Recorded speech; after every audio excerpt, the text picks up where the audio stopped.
Welcome to Power Women of the Trades podcast. This show is all about breaking barriers and changing the game. Our guests will feature some of today's most successful female entrepreneurs and other advocates of our industry as well. Because if there's one thing we know for sure, female-led entrepreneurship drives change on multiple levels. We want to empower women in the trade industry like you so you can maximize your potential, stay balanced, achieve long-term success, and claim ownership over your life. Let's get started.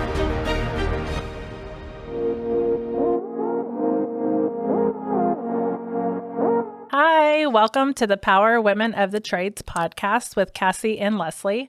We are so excited to have Cassie Hedges, but her name's Cassie, right? There's two Cassies in the room, kind of.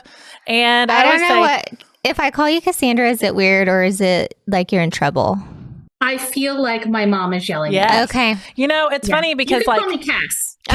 Okay. And I have a friend, Cass, here, and then I have Cassie.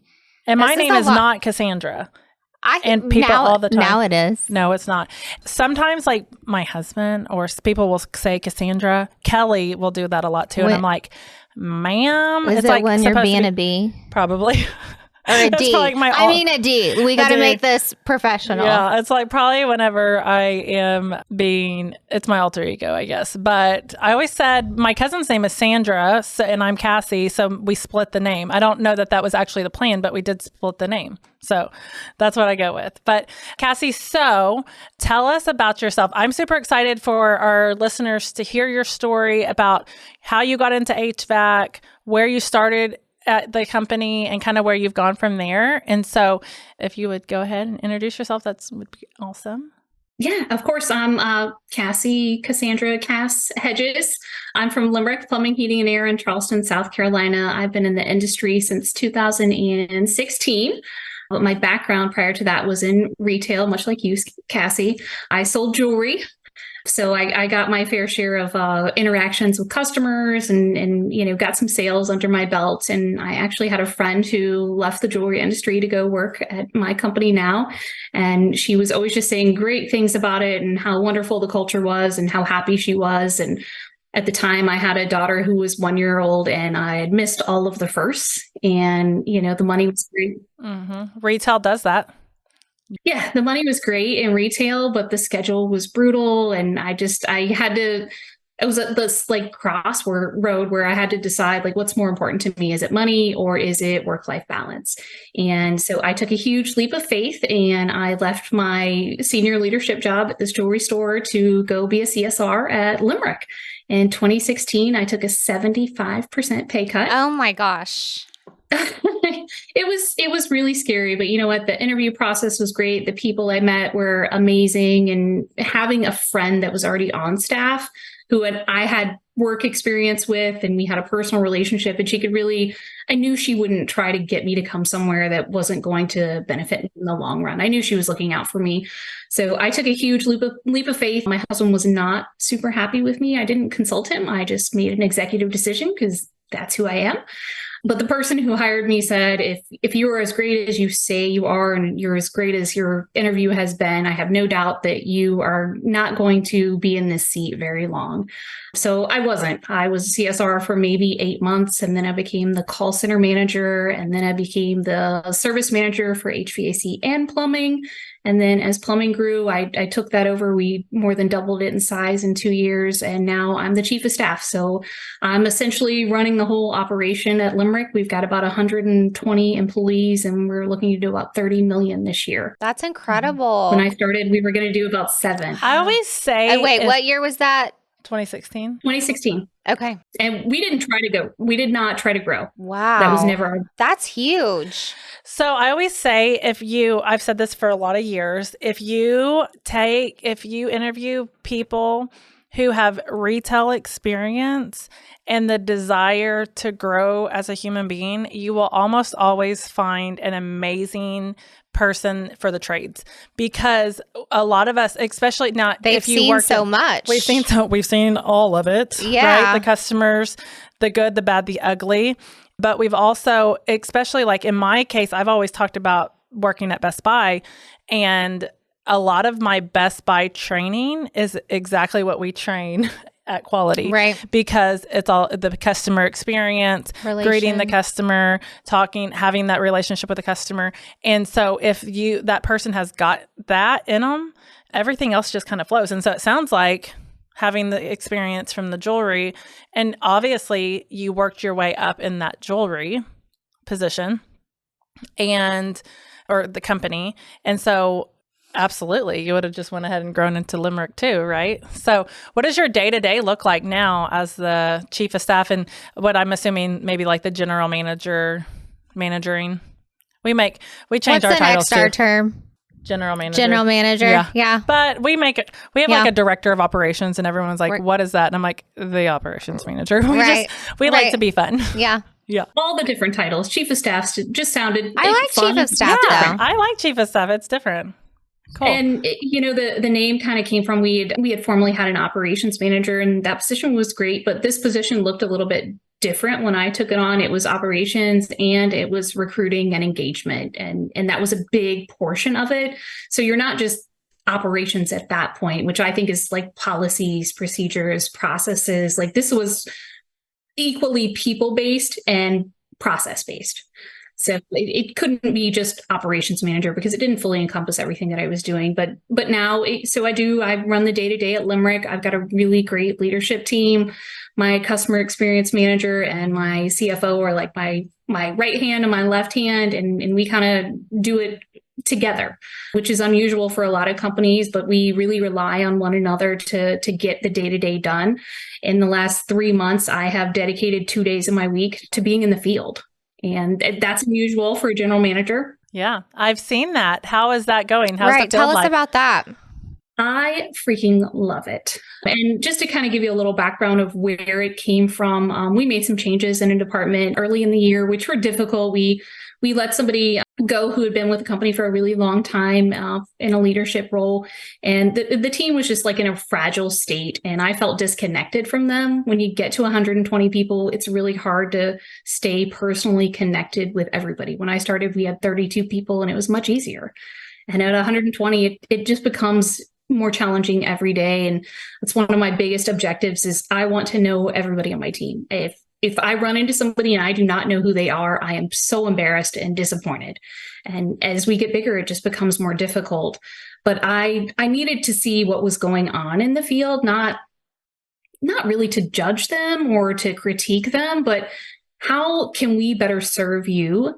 And how can we better create processes that serve you? I can sit at my desk all day and create a process, and it may make perfect sense to me from an office standpoint. But if I'm not getting input from the field and I'm not seeing it happen for myself, it's really not a great process, and I'm not going to get the buy-in that I want. And that's what we had done for years. And initially, when I started the ride-alongs, there was some apprehension from the technicians. The immediate question was, am I in trouble? Right. Yeah. Yeah. Is this how it starts for me? Is this the end of my days? Yeah. Why are you in my truck? Yeah. Right? Yeah. What did I do? What's wrong? And I knew because they were asking that question that I was not as connected to them as I needed to be. So I make it very clear, I'm not here to judge. You're not in trouble. I'm really here to evaluate what the processes are and how we can better help you. And we've identified a lot of things. I have this running list in my phone as they're telling me things that are troublesome for them or frustrating for them.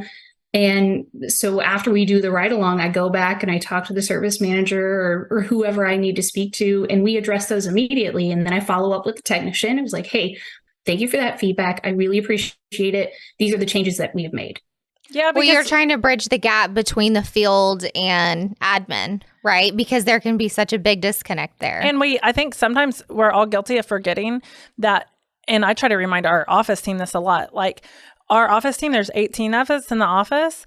And I always say we all have each other all day long, but the majority of our field staff is in a van by themselves. There's no one else with them. Or in an attic or digging by a themselves. ditch in the heat. And the things that seem really simple to us or a process that we're trying to implement, just the way we speak to them, we're not taking into account all of the other things that we're doing. And if it's not handled correctly, it can create a lot of friction.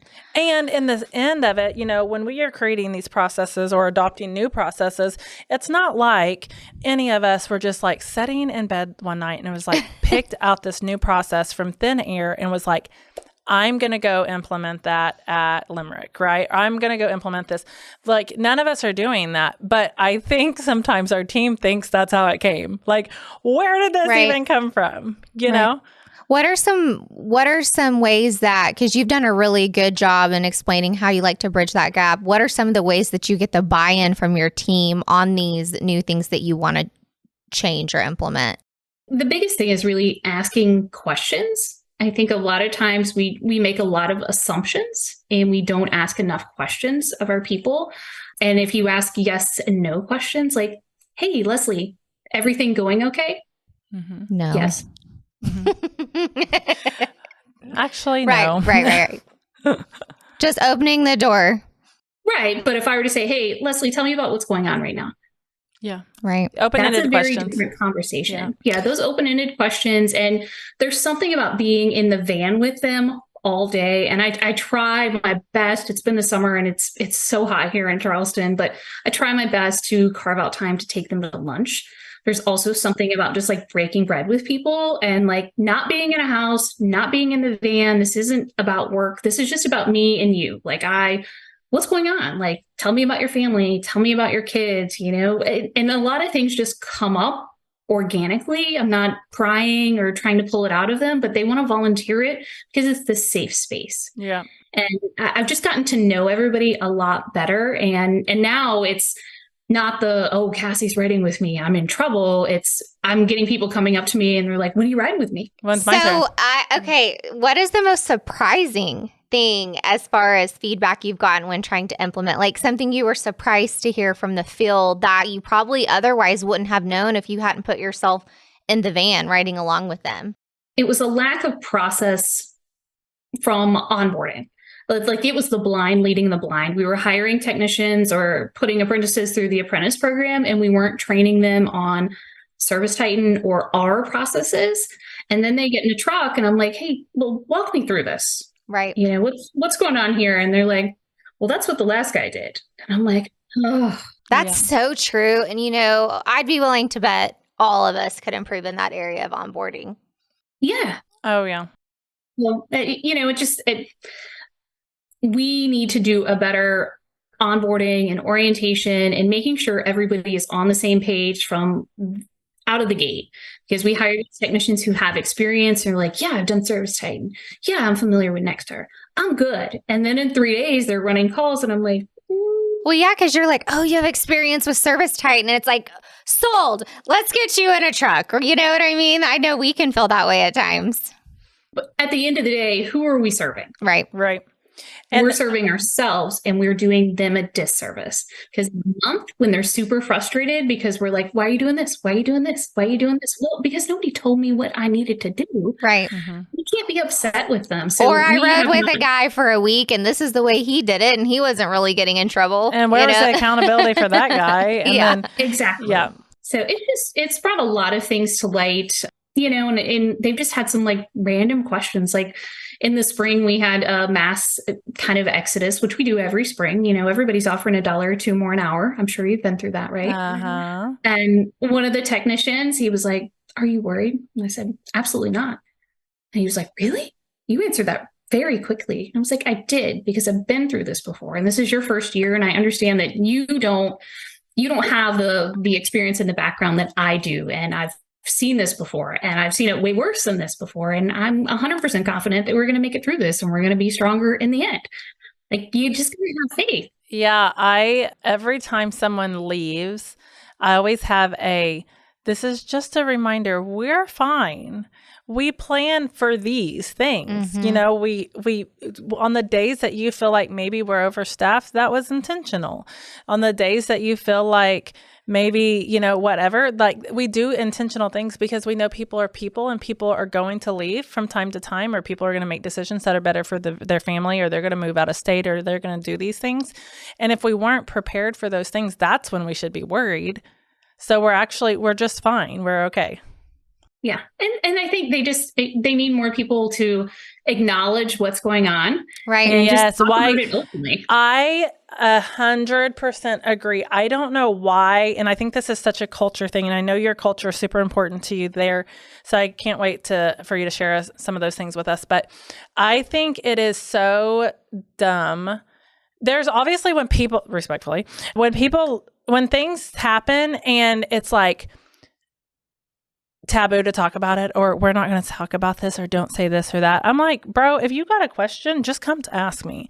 Or I'm going to share as much as I possibly legally can, because there's no reason. If I can't trust you with the truth, then why should I be putting you in a customer's house? And if we act like everything's a freaking secret, then they feel that lack of trust, that lack of respect for me, because you won't even tell me. Yeah, are there going to be things that we just can't share every detail of, right? And listen, guys and ladies, you don't want to know all the details. No, you don't. Like sometimes No, it is you heavy. don't. Right. But if there's stuff I can share, it's just not, to me, it's like, okay, we made this decision because of this. We no longer work with this company because of this. We do this because there's just, it doesn't have to be. If I trust you to go into a customer's house, if I trust you to follow our process and provide the solutions and offer the options and do all these things, why can't I trust you with some of this other stuff too? Right. That you want to know, and you're making up your own ending too. Well, and they want to be able to give feedback and ask questions and feel like they have an environment that they can do that, whatever Absolutely. it is, that they don't feel silly or just might be a genuine concern. I feel like in some of the best progress I've made with our team is whenever we do one-on-ones with them as often as we can with everyone. But when I've said, I need you to stay really honest with me. I know that this is going on in your life and it's summertime and you might work 70 hours this week. But if that's not feasible, I need you to say that, because I would rather you talk to me through what's happening in your life than calling in because you didn't want to miss your daughter's play at 1:00 today. And then you just faked sick the whole day, because I could have still used you in the morning and after the play, or we could have done this. But if your team feels like they can't have that conversation and they can't say, hey, I'm willing to work today, but my daughter has a softball game at 6:30. Can I make it to that? I mean, yeah, we're going to do everything we can. But if you don't have that open door with them, that they feel like they can have that conversation, then that's when you start getting resentment. Right. And it festers. It spreads to other people. People start exiting because there was just no communication there, that you as the leader inside, and more than just the leadership, the dispatch team can help with those things too, of like communicating with, you're their voice to the inside sometimes. Yeah, I think you have the ability to control the narrative.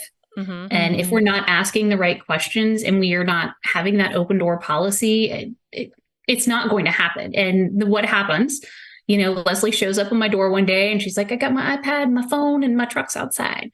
I'm out. And I'm like, what's going on? I thought everything was great. Well, you haven't really talked to me.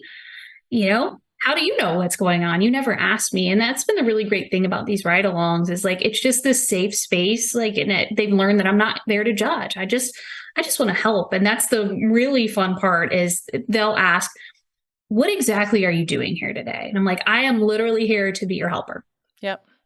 And I love it. What is, like, you're going to work? I was like, do you see what I'm wearing? I am going to work today. I love that. Yeah. And it's going to be hot and I'm going to sweat with you. And there's something about a car ride where people open up. I always feel that way about my kids in the car. Something about being in the car, driving, it just loosens the tongue. Yeah. If they don't have sharing their hearts, you know? Yep. If there's nothing to distract them, and that it's like you feel the gap of the awkwardness, because it might be awkward at first. So then you just start filling the gap, and then the gap becomes a conversation, and then the conversation becomes a story, and then the story becomes now a relationship that you didn't even know you were missing out on. Some of like those relationship conversations have become like, and especially as owners, you want to be protective of becoming friends with your team because it gets tough. And even as managers, but they're the owner piece of it, when you just like, there's just so much raw emotion there. And so, but it's impossible to not have that relationship with these people. You spend more time with them than your family a lot of times. So let's talk about you had mentioned recruiting was just so important to you, and you had some unique ways, and talk to us a little bit about that and the impact you've made in that area. So when I first started at the business, recruitment was as needed. And if we didn't have any vans, we weren't recruiting. So it was always like code red situation. Somebody quit today and now we have to find somebody. We don't have a bench. We don't have a pipeline. Like, we're just being very reactive. And so when I took on my position as chief of staff, I had the opportunity initially, before we got a recruiter, to really weave recruiting into like our daily fabric. Like, that's part of who we are. Cassie and I went to a marketing class in January together. And what did they say? Who's a marketer? Everybody. Who's a recruiter? Everybody, right? So it shouldn't just fall on one person. And if you have a good culture and you have good employee engagement and you're building the relationships and following through on your promises to your employees, there's a lot less recruiting that needs to be done by one individual. It becomes this group effort. If I treat you really well and I follow through on my commitments that I made to you when I brought you onto my team, you're probably going to bring some people to me as well, right? Like, you're proud to work here. You're like, hey, Limerick has done the right thing. I love working here. You should come work here too. So I would say a good 30% of our employees come from employee referrals, but we talk about it all the time and we don't do it reactively. We have no positions available in plumbing or HVAC right now. Not many people can say that. Mm-hmm. Right. However, we are constantly keeping the listings open. The postings are still out there and we're still interviewing every single day. And we have open interviews at the office, and everybody knows if you see a truck that is plumbing or HVAC, you need to stop and talk to them. And at first that was really uncomfortable for people, but now I think we're to the point where they're proud to work here. I'm like, I want to tell these people how great this company is, because you guys have both experienced it, especially when it's right before summer in HVAC and it's all the time in plumbing. Everyone will promise the sun, the moon, and the stars. And the grass is so green over here. And it's just the pastures are just amazing. And then people get there and I get a phone call a month later and they're like, yeah, that wasn't true. Right. Well, and I know for us, it can be really hard because we know it's not true. And we know, like, when someone on our team will leave because they were promised something, at first it really bothered us because we were like, how are they able to do that? And now we just know they can't. And there was a few times we see our people being duped because they believe something and then they come back. And that's where the frustration comes, because that definitely has happened. I have several scenarios recently where I know that people have been duped. I know that's not possible. Right. I know that. And you have to let them figure it out. And you have to let them, because you want to, there's a little bit of that mama bear and papa bear in us all that we want to be like, shake it out of you and be like, hey guy, no, it's not. And sometimes the leaving is just because it's not a good fit, right? And that's fine, right? But leaving over something that was dangled most often ends up in a lie, and then that's a struggle, right? There's so many factors, and at first, I know when we were first starting, it was so personal. Every time someone left, it was so personal, and we didn't have any not to, right? And we didn't have any margin in between us and our staff. And so now, it's not even our second rodeo, which I like to say. And they're leaving because of this is the pay down the street. And I'm like, but it isn't. It's not. Once you do that and the deductions they don't have the call volume to support it, or their strategy is so different, but it's tough. You can take the horse to water, but you can only, then that's it. And so, and I think, oh man, I could go so deep into that, because again, that's where it looks like passion or frustration. Like I'm taking it personal, and I do.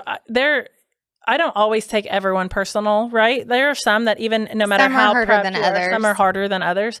But when you know without fail that what they have been painted is not logical in any state of mind, it's like, ugh.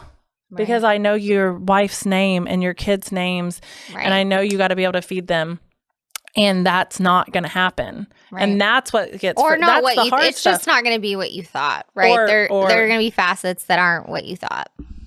That's hard. So I guess it's happened to all of us, right? And it will continue to happen to all of us. It happened to me last week. Somebody left last week and he was like, I love you. Like, I literally love you. And I was like, and I love you too. And I hate that this is where we are. But it sounds like this offer that they've made you, like I can never compete with that. And I pray that it's great for you and your family, because I would never want anything to. Because I want what's best for you, if that's what's best for you. I want you guys to be comfortable and safe. And he was like, I just hope that if this doesn't work, I can come back. And I'm like, but the question you should be asking yourself is, why is that already the question? Back there, right? You're already asking that question. And I'm like, just if it sounds too good to be true, it might really be.